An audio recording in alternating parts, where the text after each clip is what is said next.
Hello, everyone. Welcome to the channel. I've got Spags from Spags Unfiltered on the channel today. Today, we're going to be talking about how prepping should lead to homesteading, what a prepper or what is prepper porn and what is realistic. And we're also going to talk about something called the Midwest Preparedness Project that a lot of people on the East Coast do not know about. So this is Spags' first time on the channel. Spags, tell us a little bit about you and how we can find you.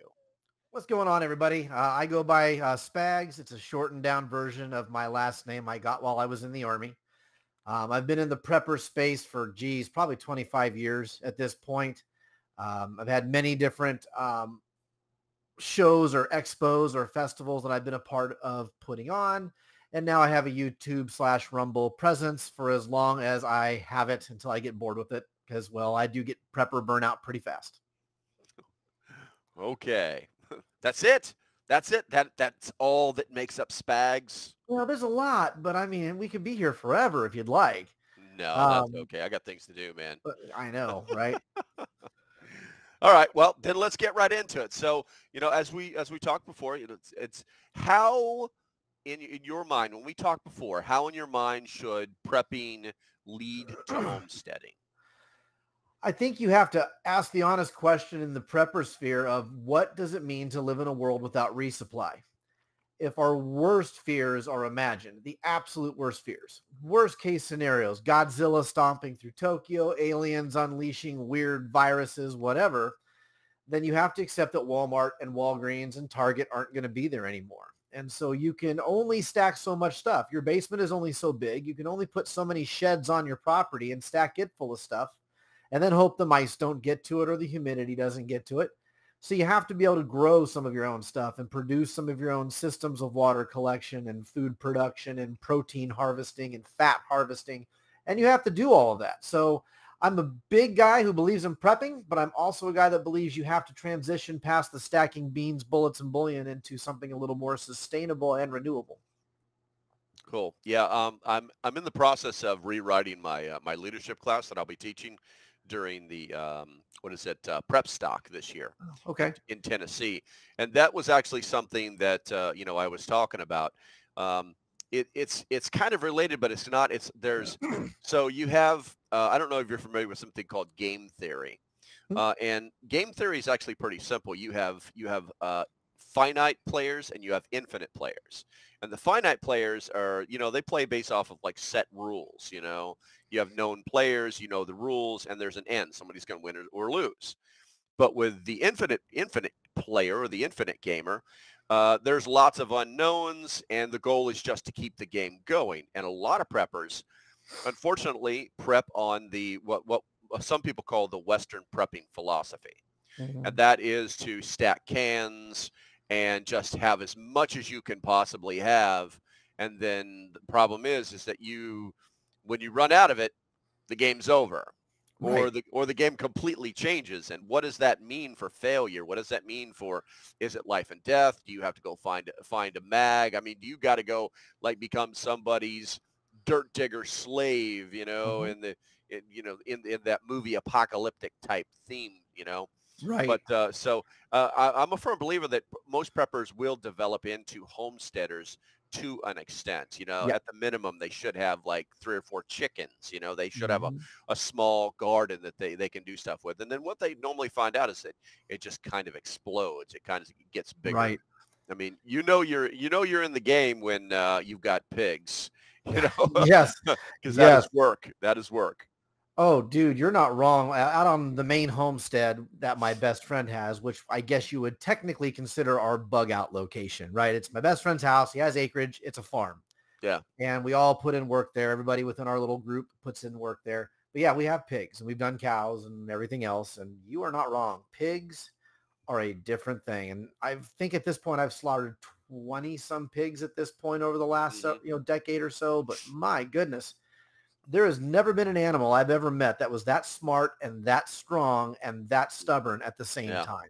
And Ridiculous. they're faster than they look. They're very fast and they're strong. They don't give any F's, man. They will put their nose under a fence, and if it's not built right, they lift the whole fence and go, and you're left trying to figure out what to do. Yeah, exactly. Exactly. Okay.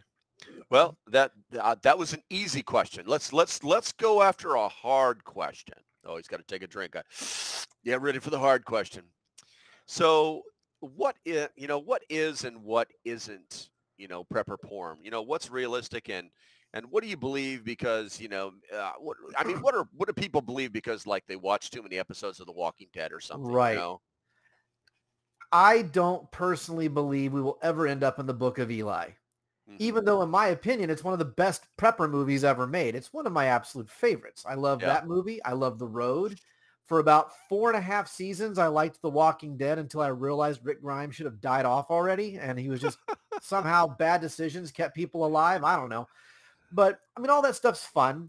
And I think that there's an element of that where we all secretly kind of want that to maybe happen just so we can whoop someone's ass that one time in traffic free from consequences.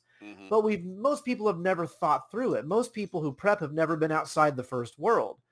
Guys like you and me, we've probably visited the third world a time or two, and we've seen it at its worst. We kind of understand that we really aren't hoping that happens, man. It really sucks.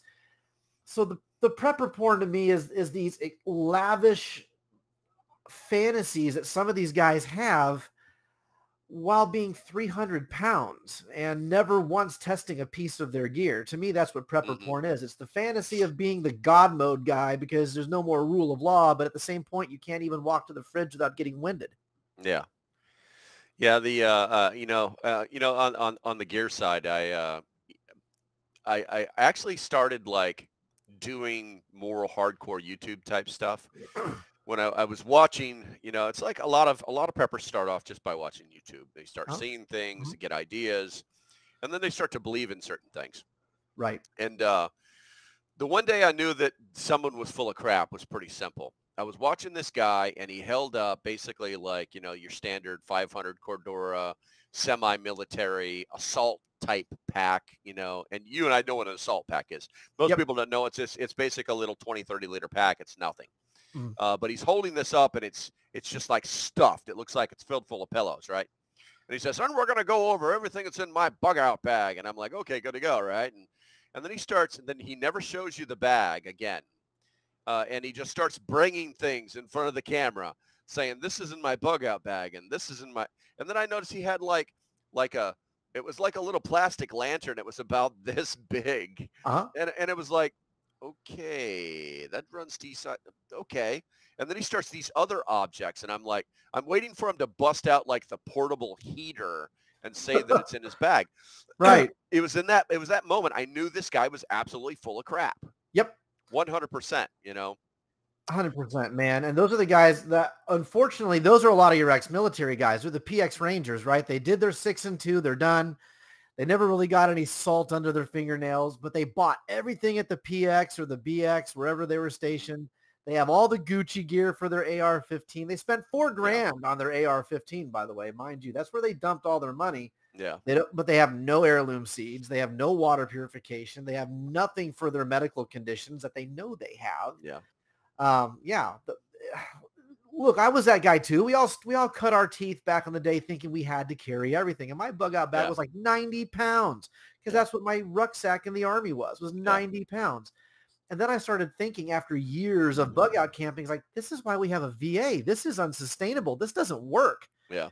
So over time, you start reducing it down, and then you start doing really minimalistic bug out camping trips. And then you realize what you do need and what you don't need. And over time, things evolve. And now my pack was 34 pounds, man. Yeah, exactly. Yeah. Even my 65, my bug out bag is a 65 liter hiking bag that I bought at Walmart. Yeah. It works just fine. It carries everything I want, and it weighs less than 40 pounds. Right. And it's going to get lighter because I'm actually going to spend some money on some more modern gear because some of the gear that I have is like 1987 type stuff. Oh yeah, everyone went to the prepper expos and bought all the surplus stuff that everybody was heisting out of the supply room, and that's what they thought they were going to need. Yeah, it's everything is green and has a metal snap on it. Right. Okay, and then what the MNU is. Yeah, exactly. I know what MNU is. And so the other half of that question was, what's realistic and what do you believe? Because you watch The Walking Dead, what is the comparison there? I think the realistic scenarios are probably going to be a lot less glamorous. I think we're going to see economic failure. I think that's a very real possibility. I think that shorter bouts of combat with tiered enemies is a real possibility. I think an EMP is a real possibility. I think just the degradation of society over time and to this boiling of the frog thing is also a possibility. There might not be an event that lets you know, shit, man, it's time to go, right? We might just kind of step it down until we realize, my God, we're living in the Matrix. What has happened? Yeah. And so I think we have to be a little more careful with our preparedness and try to be more realistic. And that's why I think that the sustainability of the homesteading model actually works very well, because during the thing a few years ago, right? Everybody's rushing to Walmart because the way to beat a respiratory illness is with ass wipe. Yeah. I don't know. I had plenty in my basement because I'm a prepper, and I didn't have to go sit in lines. I didn't have to worry about whether my favorite condensed soup wasn't on the shelf. And I'm using that as an example, but you get the point. I think that's really what the preparedness reality is navigating life's uncertainty. And if we get the climactic end at some point, great. If not, guess what? This is my savings account. This is my food savings account. This is my water savings account. I have this bullion in my safe in the basement in case I've got to trade some in to go buy something to fix my car. You know, it's a tiered savings account system, really. Gotcha. And what's the combo for your safe? Well, it is a Spags Unfiltered. 1, 2, 3, 4. Yeah. It's basically it's just insurance. It's insurance that unless you burn your house down, it's going to stay there for a long time. Yep. The other thing too is it's a lot of people don't really think about too, even on the Western preparedness side of it, is they don't think of it as a lifestyle. They think of it as they just stack things. Right. And there's one TikToker that I've been watching that he predominantly, he unfortunately is making some of the same mistakes, the same gear mistakes that I've seen lots of other ones make. He talks about preparedness a lot. He's clearly making money. He's got a followership, but all of the things that are in his basement never move. Right. I've noticed that the cans that are on the shelves don't move. So that means he's not processing any of those, and then or rotating them. I've noticed that his water filter, the water machine, I'm an affiliate. I sell water machines. His water machine has never had any water in it. It's just sitting in his basement. Everything is very clean. Everything is not used in any way, shape, or form. His bug out bag is pristine. Right. Which means, excuse me, which means he may have taken it on a few hikes, but everything in it is probably there since the day he made it. If, in fact, there's the real gear in there, So right. It's a little disappointing, but it does happen. And I think a lot of people need to make sure that if they're going to emulate somebody who's on these channels, that they make sure that they know what these people are talking. That the people are talking know what they're talking about. And even then, people with extensive backgrounds, I'm finding they're doing some fear porn. They're doing some shady stuff. They are. I called out Canadian Prepper. I don't know, a couple of weeks ago, and it wasn't anything personal, and I'll tell you the same thing I told everybody else. He's a businessman. He's running a business. I understand it. It's a multi-million-dollar business. It's probably the only one in Canada that actually makes money. But you know what? I'm a little tired of hearing about his emails from the front. Right. Making it sound like something that just came to him that, oh, by the way, was on Twitter, 12 hours ago. Right. With the exact same picture. You know what I'm saying? It's I'm really surprised I haven't heard him talk about the U.S. soldier retired that got killed in or that place that I can't say because this might end up on YouTube. Last week I believe it was. But it is what it is. It is what it is. I'm not a fan of the fear porn. I don't really do that stuff. I agree. And I'm actually very and 16 years Army. I know you were Marine for a while, for some years. Look, I get really tired of the military guys who get on there and act like because they still have a buddy who's actively serving that they Yeah. somehow have an inside track. I'm like, bro, Yeah. you were like, I was a staff sergeant and I Mhm. currently have a captain who is deployed over there right now Yeah. in Istanbul, Yeah. right? It doesn't Yeah. mean I have firsthand knowledge of what's Yeah. coming out of anywhere. And Yeah. if he tells me something, it's probably 3 days old. And Yeah. that's only if he tells me something. So Yeah, like, exactly. He's come not on, man. it's not like in the movies where like, the guy is writing to my beloved Edith. Today was a Right. tough day. Right. I I know. almost We're came not over allowed to the say wire, that but we because called it an airstrike. You everyone know? thinks it's being disparaging of military guys, but it's not. But there Yeah. is this kind of unfortunate side effect that a lot of guys in the military had where they act as though they're the subject matter expert on something Yeah. and continue to be like 15 years after they've gotten out. It's like, come on, man, Yeah. things have changed. Yeah. Dude, listen, I have 5 MOSs. I'm not Yeah. joking. And that's unheard of. Right. But you never hear me talk about that shit. Nope.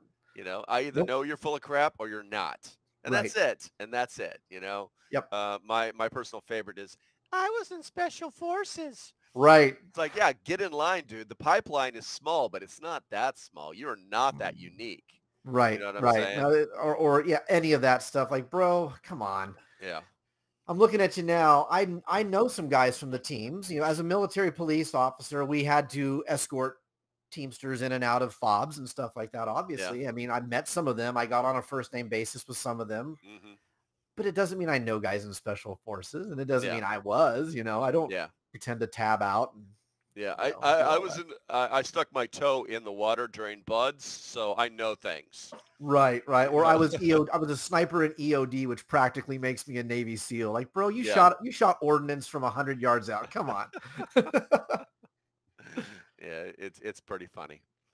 Okay, so let's see. Let's go and move on to the Midwest Preparedness Project. I know you guys just had what was it, your spring festival? The Spring Festival for Yeah, 2023. Yeah. tell us what's going on. Well, we're gearing up for our fall festival, obviously coming out sometime at the end of September, beginning of October. And basically what the Midwest Preparedness Festival is, it's an amalgamation of all the things that other preparedness shows or expos or whatever do, but we try to mesh it all into one amazing 5-day event where you get a little of everything. So there's camping, there's glam camping if you want to bring out your camper. Some people hammock camp, some people set up the Taj Mahal of tents, and there are really some neat setups out there. But we do classes all day on Friday, all day Saturday. When it's raining and we jump into a camper and talk to you live. Mhm. We have some vendors that show up, but we try to keep the vendors to a minimum because that's really not what it's about. Let's see. We have a thing on Saturday night called Bartertown that happens right after our giveaway. And the Bartertown thing, it's basically where everyone gets up under this pavilion and all these pop-up tables and stuff start showing up. Yeah, there's a picture of it right there. Yep. And everybody just puts out all their extra stuff on tables and everyone walks around and haggles with people. And the only rules are no cash and nothing that's going to get us arrested or kicked out of the park. Right. Gotcha. And people will sit there for an hour and a half, 2 hours, just going back and forth. The kids will run over to the fireplace and they'll make a s'more and try to bring it in and barter it for someone's Sawyer Mini, something like that. And it basically is teaching free market principles in an environment where you don't have currency. Uh-huh. We have children's events. We have children's classes all day on Friday and Saturday. We have a wonderful youth coordinator. We do have a little bit of faith-based stuff in there on Sunday morning. We generally have a small prayer service before everyone leaves, and that's only if you want to be there. It's not, something that we force on folks. And there you see some of our sponsors from last time. And there's more. We're still working on the webpage, so there's still some more folks to put their pass-throughs in there. But we're basically building all of it again, and it'll be the 22nd one, I believe, the 5th that I would have been involved with. And it's just awesome. You see like spontaneous things happen. You'll see folks like in the cover up there. We had a speaker last fall and his whole family, little kids and stuff, are all part of this bluegrass band. And they all sit there Uh-huh. and play instruments. And they all sat down around the fire during the Saturday night potluck and started just randomly playing. Well, then another gal came over with her banjo and another guy came over with a harmonica. And it was just really fun. There you see a guy named Jesse. He's the husband of one of our keynote speakers this year, and he was doing fire spinning one night just around the campfire. Just lit his ball on the string thing on fire, started spinning it around, and made a show of it was to some music, and it was a lot of fun. Gotcha. So it's really all the things, and we make it family friendly. We make it all inclusive. We make it where everyone's welcome. No one is shunned. We have had people from all sorts of backgrounds, all sorts of perspectives out there, and we all end up being friends, and it doesn't matter, and so it's really a neat thing. One of these days I'll get you to come out. Yeah, I'm thinking about it. I'm still working on the whole prep stock right now, trying to. I'm definitely gonna make it. I have to. I got to teach a couple of classes, but Yeah. it's all about the logistics, and I figure if I can pull that off, then I can drive all the way to Kansas. Oh, sure. I figure as long as I don't have to cross the Rockies, I'll be okay. Yeah. Oh, yeah. Speaking of the Rockies, we went to a show in Kiowa, Colorado last year, and it was an amazing show, but it was on this side of the Rockies, so it was easy. Yeah, I gotcha. Okay, well that's pretty cool. So with the Midwest Preparedness Project, so how many people showed up? This year was our biggest attendance yet. We had 215 people. Wow. Okay. Yeah, the thing started out years ago, before my time there, and it was just a group of 15, 20 folks showing up, feeling each other out, in the dating phase way back in the day, right? And during that time was when I still owned the business, Kansas Prepper Expo and Full Spectrum Preparedness, and we put on the big prepping shows across Kansas and stuff. Yeah. And over time, they've added a few people, and a few years ago, myself and Patrick were tasked with growing it, and so we started implementing some new things into it, and now it's, it went from 115 to 145, now to 215, and it's going to keep growing. That's awesome. Yeah, when we talked about this before, it was like you're starting to worry that you might outgrow the spot that you're using right now, Yep. Are you going to move further to the east if that happens? Well, then we'll have to start calling it the Appalachia Preparedness Project, and then we'll have to start calling it the East Coast Preparedness Project. No, just get like right to the edge. Right to the mountains. We'll be somewhere on the trail. You'll find us. Yeah, there you go.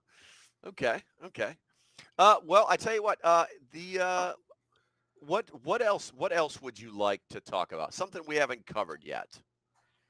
Oh, wow. That is a big topic, man. So I hear you are going to be doing the thing with Grumpy. Is that happening?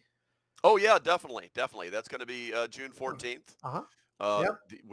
We've already got the rules. You're not allowed to shoot him in the face every single time. Right. Well, there's a story to that, and this goes back to the prepper porn. I actually know the guys who created the Conflicted card game. They're friends of mine. One of them lives in Utah. One lives in Missouri.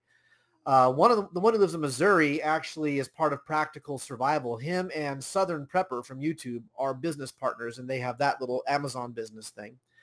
But he created the Conflicted card game, which is basically a scenario-based game where you ask a question and people answer.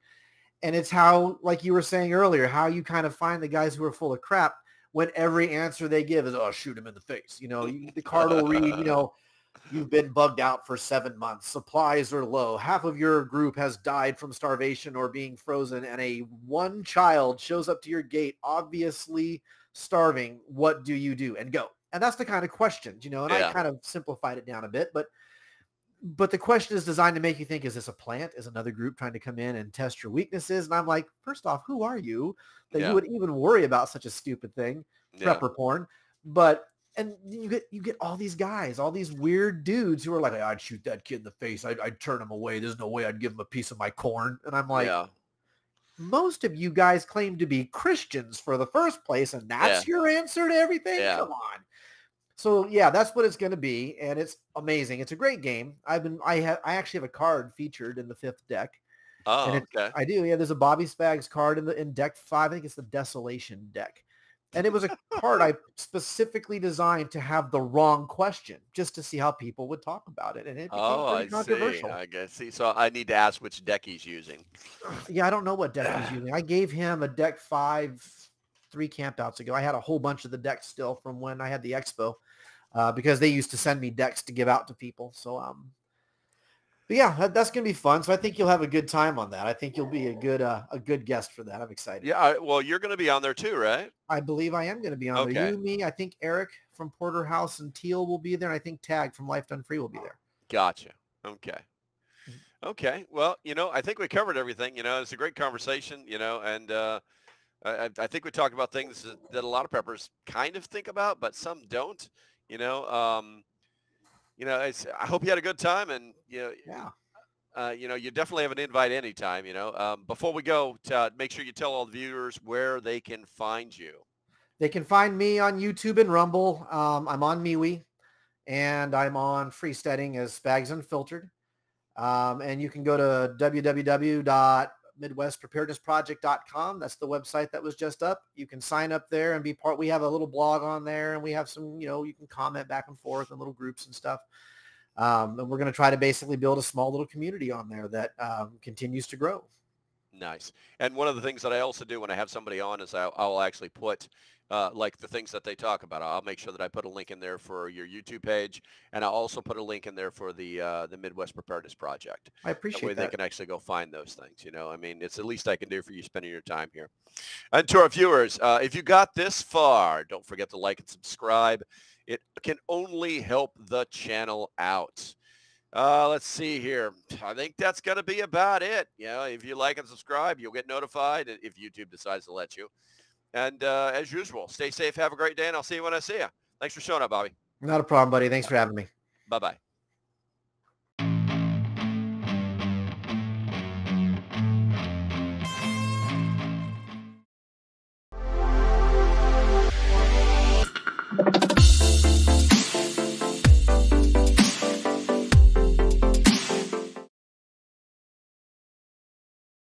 Oh, that's hilarious. That is absolutely. Which video is that? It changed now. Oh, God. You'll never guess. It's the one where you were messing with Grumpy.